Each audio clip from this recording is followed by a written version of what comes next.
Creating an effective production schedule. Hi, my name is Bernardson. I'm a commercial videographer and photographer.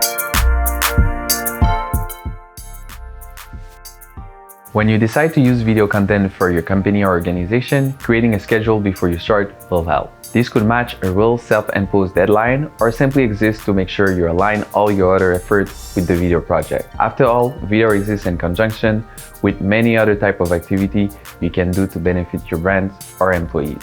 Things that affect the video production schedule. While outside issues or influence always have the capacity to delay a project, these 5 things are what you must take into account when planning the timeline for your video process. Number 1, how much filming does the videographer need to do? Where do they need to go?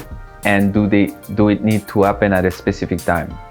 It is possible to record several videos at the same time. You don't need to record one video every day. Number 2, do you need to wait for any particular spokesperson, an actor, company representative, trainer, or any other person to show up or record their own part? When you are the only one in the video, it's easier to organize. Number 3, how much time is needed for script writing, gathering product or props, and planning what will be in the particular video?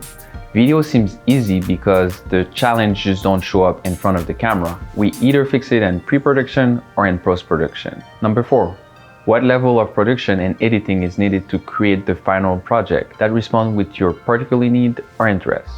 Will you need graphic element or other addition? Number 5, will you constantly ask for revision, additional edit or change with extra footage, still or audio? Many things go into creating an effective schedule for a video. The best way to stay organized is to ask the approximated time it takes to do things like filming and editing for an average project like yours. Also, set a time limit on things you're responsible for, such as providing the location and practicing your content. Don't just try to wing it. Recognize that the more you stick your finger into the project, the longer it will take. You hire a videographer for a reason. Trust them to deliver the best finished video possible. Thank you for watching. Don't forget to comment, like, and subscribe.